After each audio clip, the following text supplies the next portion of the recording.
요한일서 1장입니다. 오늘은 1절에서 4절 말씀을 중심으로 은혜를 나누겠습니다. 얼마 전까지 요한일서를 요한계시록보다 나중에 기록된 성경 말씀이다라고 생각하고 그렇게 가르친 분들이 많이 있습니다. 그런데 계시록 22장 18절과 19절 말씀을 적용하면 마지막 예언서가 요한계시록입니다. 하나님의 말씀, 그 예언의 말씀이 요한계시록으로 끝이 납니다. 마지막 예언서가 주어진 다음에 다른 성경을 사도들을 통해서 주셨을까 하는 생각을 하면 틀림없이 요한일서는 요한계시록이 우리에게 주어진 다음에 교회에 주어진 하나님의 말씀이다. 이렇게 설명드릴 수 있습니다. 요한일서 1장의 핵심적인 주제를 말씀드린다면 사귐과 기쁨이라고 이렇게 압축해서 설명드릴 수 있습니다. 이 사귐에 대해서는 다들 잘 아실 겁니다. 일반적으로 사전적 의미는 그냥 얼굴을 익히고 가깝게 지낸다 그러는 게 사귐입니다. 국어사전에 그렇게 정의되어 있습니다. 성경 속에서 사귐은 오늘 요한일서 1장 1절에서 4절을 주목해서 보시면 그 답을 찾을 수 있습니다. 성도의 사귐이 무엇일까? 또 성경이 말씀하는 사귐의 정의가 뭘까 하는 건 고민 안 하셔도 그냥 오늘 말씀을 읽어보시면 알 수가 있습니다. 태초부터 있는 생명의 말씀에 관하여는 우리가 들은 바요, 눈으로 본 바요, 자세히 보고 손으로 만진 바라. 이 사귐의 내용이 나와 있죠. 사도들이 들었고 눈으로 보았고 그리고 손으로 만져봤다는 겁니다. 그게 사귐이죠. 예. 사도들이 태초에부터 있는 말씀, 로고스죠. 그분이 바로 이 땅에 오신 예수님이다 하는 것은 다른 성경에서 증거합니다. 요한복음 1장 14절 말씀 기억하실 겁니다. 말씀이 육신이 되어 이 땅에 오신 분, 말씀, 그 로고스죠. 로고스가 육신, 살과 피를 가진 사람으로 오셨다.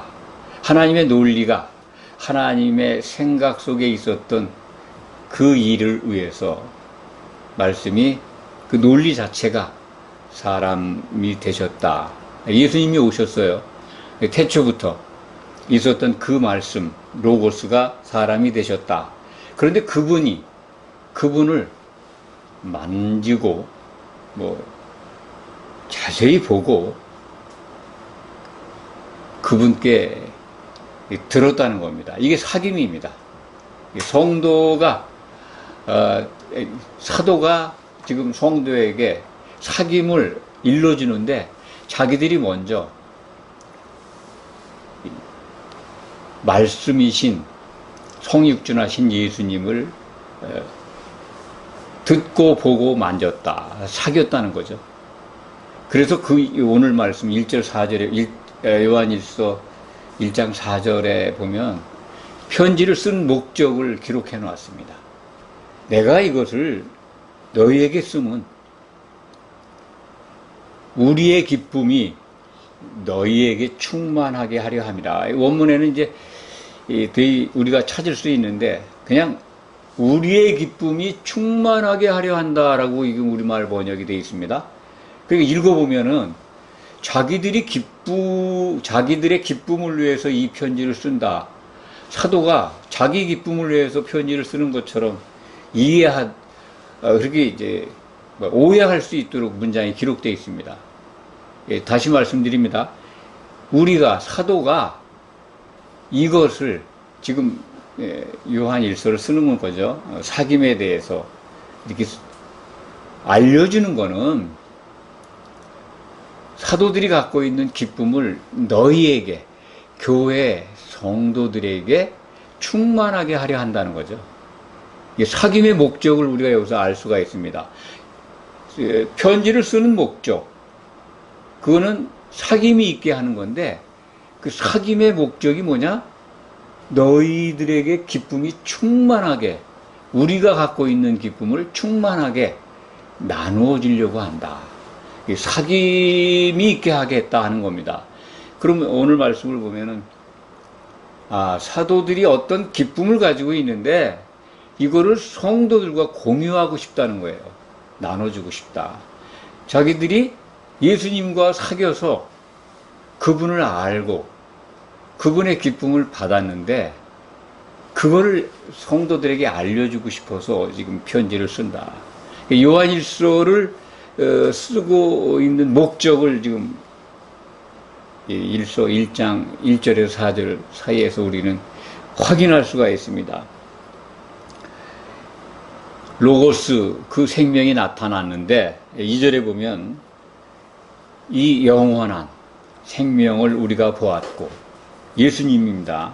하나님이신 예수님을 보았고 너희에게 전하노니 이는 아버지와 함께 계시다가 우리에게 나타나신 바 대신이시다. 뭐 우리가 다 아시는 내용이죠. 독생자로 오셨습니다. 그리고 아버지의 뜻을 이루시기 위해서 십자가에서 믿음을 이루시고 의로우신 예수님 죽고 그리고 부활하셔서 하나님으로 복귀하셨습니다. 그게 나타나신 바 되셨다는 거죠. 예수님이 정말 이 땅에 오셨다. 이때 시기가 언제입니까? 이 요한일서 쓰는 시기가 요한계시록과 비슷한 시기에 쓰여졌으니까요. 주후 90년 이후입니다. 거의 뭐 요한계시록 쓰여진 때와 비슷하다고 생각들을 합니다. 주후 90년이면요, 예수님이 십자가에서 죽고 부활하신 후 승천하신 그때로부터 적어도 60년 가까이 흐른 시간입니다. 예수님이 십자가를 지실 때 태어났던 아이가 60살이 이상 한갑이 지난 때예요. 그러면 이 편지를 받는 뭐 요한일서에 뭐 자녀들아, 사랑하는 자들아, 이렇게 호칭을 하거든요. 교회 성도들을. 청년들아, 아이들아, 뭐 이런 말, 호칭도 있습니다만, 이 글을 받는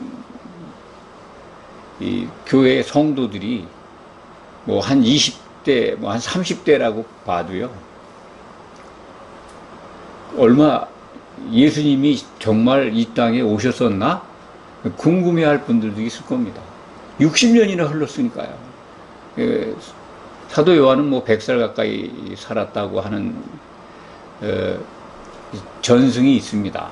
정확하게 언제 몇 살까지 살았는지는 모르는데, 그러면 이 편지를 받는 그 당시의 교회 성도들 생각을 하면은 이런 표현이, 우리는 지금 뭐 다른 성경을 통해서 예수님이 정말 성육신에서 오셨고 십자가를 지셨고 부활 승천하셨고 사도들에게 이 교회 건축을 위해서 기초석이 되어야 한다는 말씀을 하셨고 또 중매쟁이로 맡기셨고 이런 내용을 다 알잖아요.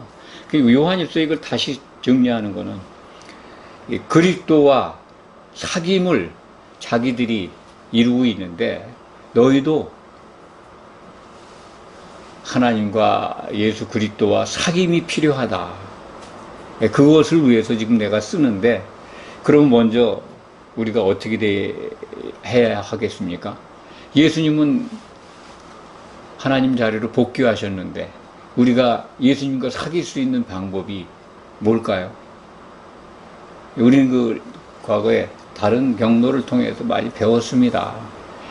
우리가 하나님과 사귀려면은, 신약시대의 성도들이 예수님과 사귀려면은, 예수님과 더욱 친밀하게 가까이 가려면은 어떻게 해야 합니까? 사도들의 말을 들어야 합니다. 그 예수님이 명령하신 거거든요. 그렇게 기도하셨습니다.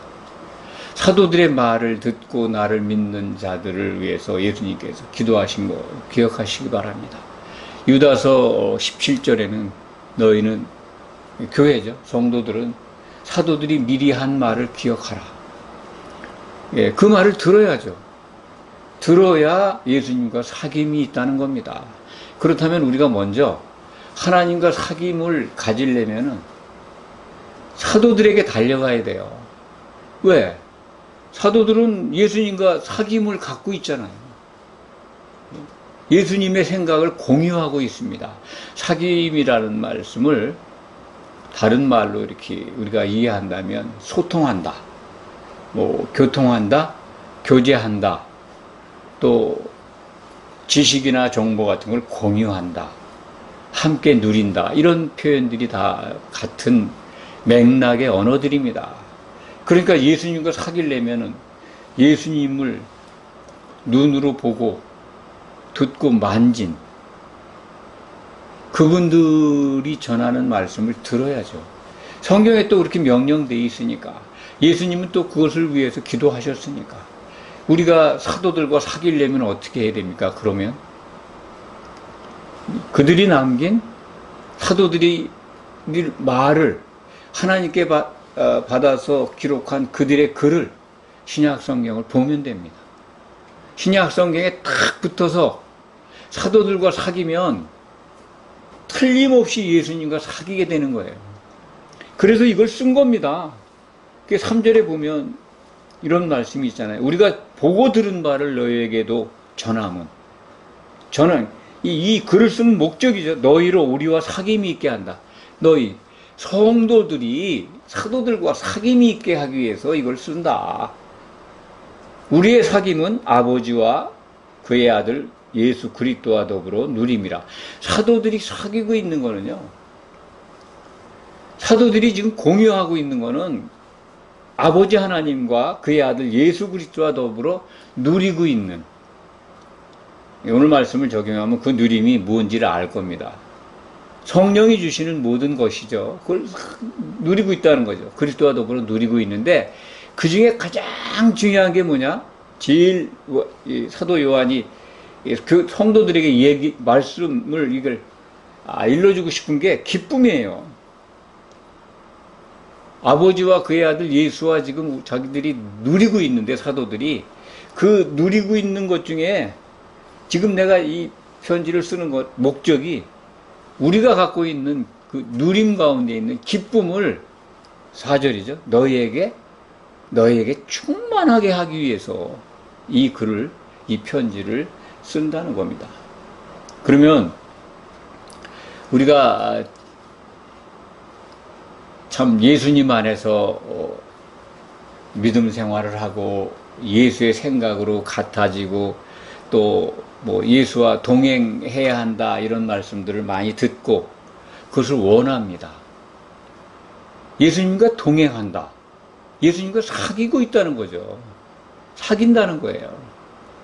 그러니까 그 사귄다는 의미는 예수님의 생각을 공유해야 되는 겁니다. 예수님의 생각을 공유하는 유일한 길은 사도들의 말을 듣는 겁니다. 사도들이 기록한 신약 성경과 친해지고 그냥 그거와 얼굴을 맞대고 가까이 지내는, 그러면 우리에게 도우미로 보혜사로 주신 성령께서 예수님의 생각을 일러주고 예수님과 동행하게 하도록 우리를 인도하십니다. 참 우리나라 기독교가 너무 추상적이고 참 뜨거운 걸 좋아해요. 기도해서 예수님의 음성을 그냥 바로 들으려고 신비한 음성을 듣고자 해요.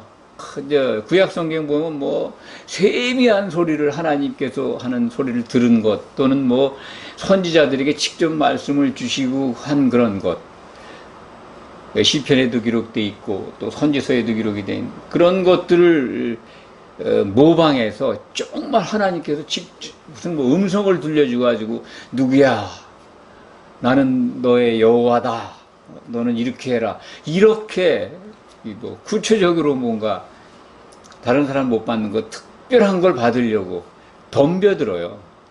신약시대에 그런 게 있을까요? 마지막 예언서를 다 주셨는데, 뭐 있을 수도 있다고 생각할 수 있습니다만, 제가 이 말씀을 드리는 거는요, 가짜가 속이기 위해서 주는 건 많습니다. 하나님의 음성이라고 들려주지만 거짓의 아비가 주는 게 더 많습니다. 그래서 그런 것들이 있다면 성경과 성경 속에서 적어도 마지막 예언서를 적용하면서 신약 성경을 적용해 가면서 분별하시면 속지 않습니다. 그것과 일치된다면 그건 정말 특별한 은혜, 정말 하나님께서 뭐 천사를 보내서 들려주셨거나 보여줬거나 그런 것일 겁니다. 성경적이면 됩니다. 근데 성경과 다르다, 마지막 예언서와 다르다라면 그건 속이는 겁니다. 속임 당할 수 있어요. 우리나라 교회에 정말 거짓 기쁨 자랑하는 교회 많습니다. 거짓 평화를 홍보하는 교단 많습니다. 불의를 행하면서 의를 자랑하는 교회 많습니다. 그건 뭡니까? 그런 거짓의 아비로부터 온 겁니다. 그걸 분별하지 못하기 때문에 교회가, 오늘날 우리나라 교회가 이지형인 겁니다. 교회에 기쁨이 없어요. 교회에 평안이 없습니다. 교회가 의롭지가 않아요. 불의를 밥 먹듯이 행해요. 성경적으로 선하게 산다 그러는데 아니요. 예수님의 생각과 다른 거를 갖다가 하나님의 뜻이라고 우기고 있으면 불의입니다. 의롭지 않아요. 세상과 싸우는 거, 세상에 있는 거 좋아하는 거 다 불의입니다. 마귀와 대적하는 거 그건 맞습니다. 세상 권세자 마귀가 교회를 미혹하기 위해서 정말 일을 하고 있다면 그걸 분별해가지고 그걸 이겨야죠, 믿음으로. 그게 성도들이 싸움입니다. 무슨 칼을 들고 나가 싸우고, 마귀를 믿음으로 이기는 거지 실력으로 이깁니까? 그런 거 아닙니다. 교회 안에 들어와 있는 이 거짓된 것들, 그런 것들을 오늘 말씀을 들으시고 하나님이 주시는, 하나님과 교통하면서, 하나님과 동행하면서, 예수님과 동행하면서 우리가 받는 진짜 의와 평강과 기쁨을 알면 그런 거 분별할 수 있습니다. 그걸 못하기 때문에 그냥 끌려다니는 거죠. 미혹하는 것에 의해서 지금 나타난 건지도 모르고 분별 없이 그냥 환호하는 겁니다. 하나님과 동행한다, 예수님과 동행한다 하는 것들, 이 사도들과 사귐이 있다는 겁니다. 사도들과 사귐이 있다는 거는 신약 성경에 철썩 붙어 있어서 생수를 마시고 있는 거예요. 예수님이 약속하셨잖아요. 누구든지 목마르거든 내게로 와라. 그러면 성경의 이름같이 생수가 배에서 흘러나리라. 반석이신 예수님께 달라붙으면 반석을 깨셔서 생수를 주셨기 때문에 생수를 마실 수 있는데, 그 반석이 뭡니까? 우리에게 주어진 사도들이 이룬 교회의 터잖아요. 반석 조가리들이 교회의 터를 이루고 있습니다. 기초석을. 거기에 달라붙어 있으면 그 생수를, 성령의 생수를 마실 수 있습니다. 그걸 마시면 성령 안에 있는 게 뭡니까? 로마서 14장 17절 다 많이 말씀을 드려도 기억하실 겁니다. 하나님의 나라는 먹고 마시는 것이 아니라 성령 안에 있는 의와 평강과 실학이다. 의로우면요, 죄가 사해진 거죠. 불의와 의의 반대는 불의하자 아닙니까? 죄가 있다는 겁니다. 의롭다는 거는 죄가 사해졌다는 거죠. 예수님께 쫙 붙어 있는 겁니다. 예수님과 함께 하는 거죠. 예수님의 생각을 공유하고 그분을 향해서 믿는 겁니다. 그 얼마나 자유롭겠습니까? 죄와 사망에서 벗어나 있으니까. 정말 교회가 의롭다, 성도가 의롭다면은 평안해야 합니다. 그렇죠? 평안이 뭡니까? 두려움이 없는 거예요. 하나 된 겁니다. 하나 된 관계에는 다른 게 끼어들 틈이 없어요. 하나님과 하나 되고 성도가 서로 하나 돼요. 성령 안에서. 그 두려움이나 강박, 내가 뭐 쪼여가지고 불안해하거나 공포, 이런 게 사라집니다. 왜 그렇게들 두려워합니까? 무서워합니까? 왜 그렇게 갈등스럽습니까? 하나가 못 되고 싸웁니까? 그게 사도들과 사귐이 없다는 거예요. 교회가. 사도들과 사귐이 없으니까 고로 예수님과 사귐이 없어요. 그러면서도 주님 나와 동행하시고 찬송 얼마나 많이 불러요. 항상 동행한다고 자랑해요. 오늘 아침에도 뭐 주님이 이렇게 말씀하셨다고 또 광고하는 분들도 있고, 은혜가 넘친다고. 예, 그건 뭐 그럴 수 있습니다만, 또 얼마 안 지나서 그냥 뭐 육적인, 세상적인 보이는 것에 두려워서 벌벌벌벌 떨어요. 육적인 것, 눈에 보이는 것 때문에, 어떤 일 때문에. 한번 예수님 안에서 평화를 누려보시기 바랍니다. 물론 마귀와 그 수절들이 쉬지 않고 일하니까 틈만 나면 육적인 것, 세상에 있는 것, 우리들에게 함께 있는 환경을 가지고 두렵게 하고 갈등 느끼게 하고 분노하게 합니다. 그렇지만 그게 지속되면 안 돼요. 순간순간 오더라도 그거를 사도들과 사귐이 있고, 그러니까 예수님의 반석에 딱 붙어가지고 평안을 누리고 있다면, 성령 안에 있다면 금방금방 그런 것들이 해소됩니다. 이겨나갑니다. 믿으세요. 사귐이 없기 때문에 질질질질 끌려다니는 거예요. 세 번째 뭡니까? 기쁨이잖아요. 실학. 성령 안에 있다면 실학이 있어요. 세상에 없는 실학입니다. 평안도 마찬가지죠. 평안도 세상에 없는 평안을 주신다고 예수님이 사도들에게 약속을 하셨어요. 요한복음 16장입니다. 너희는 근심하고 두려워하지 마라. 내가 너희에게 평안을 끼친다. 이건 세상에서 받을 수 있는 평안이 아니다. 약속하셨고 성령을 통해서 사도들은 받았습니다. 그래서 그 말씀을 지금 쓰고 있는 거예요. 이걸 나눠주고 싶어서.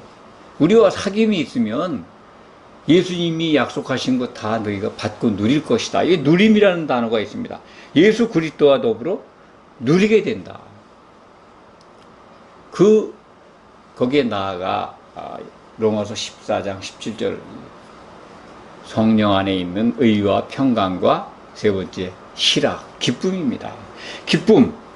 지금 사도 요한이 4절에서 우리가 이것을 쓰면 우리의 기쁨이, 사도들이 갖고 있는 기쁨을 너희에게 충만하게 하려고, 교회에 모인 성도들에게 충만하게 해주려고 이걸 쓰고 있다는 거예요. 신약 성경을 기록하고 있는데 이제 계시록이 익숙해지면 신약 성경이 완성이 되죠. 그래서 이 시대에 우리들은 사도들의 그 말을 듣고 그들의 기쁨을 우리가 공유하고 있고 예수님과 더불어 동행하게 되는 겁니다. 예수님이 직접 뭐 하늘 보좌에서 내려와서 우리와 동행하는 그게 아닙니다.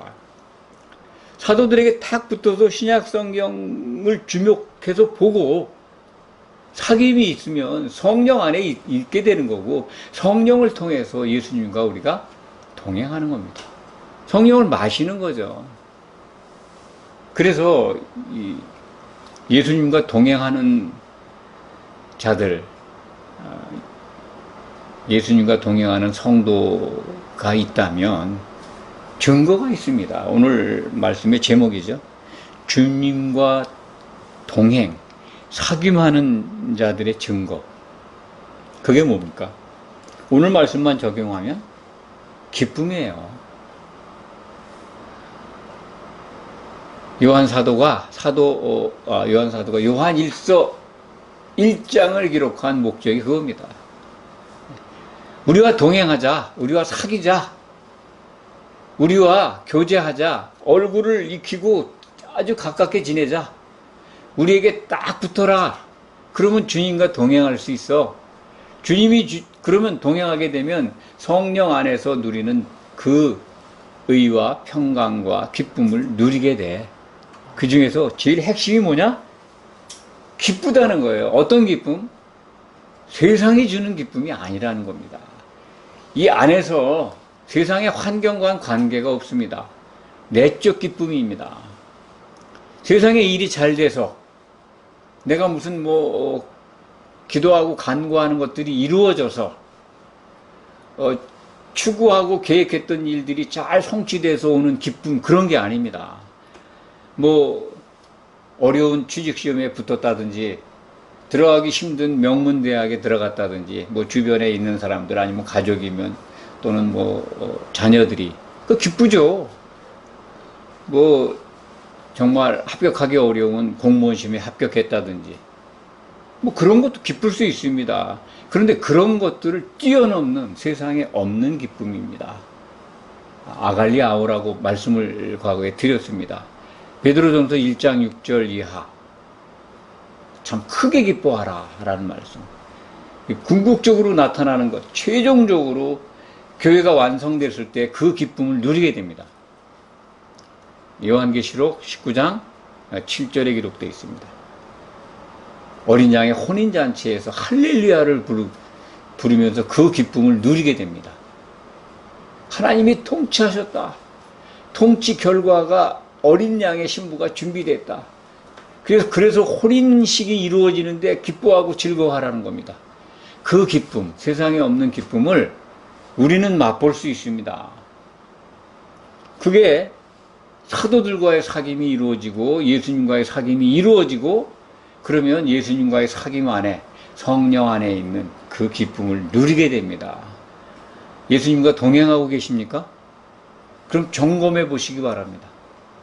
세상에 없는 그 기쁨을 누리면서 살아야죠. 가짜 기쁨에 속지 마시기 바랍니다. 내가 만든 기쁨에 취하지 마시기 바랍니다. 성령이 주시는 기쁨은요, 퍼펙트합니다.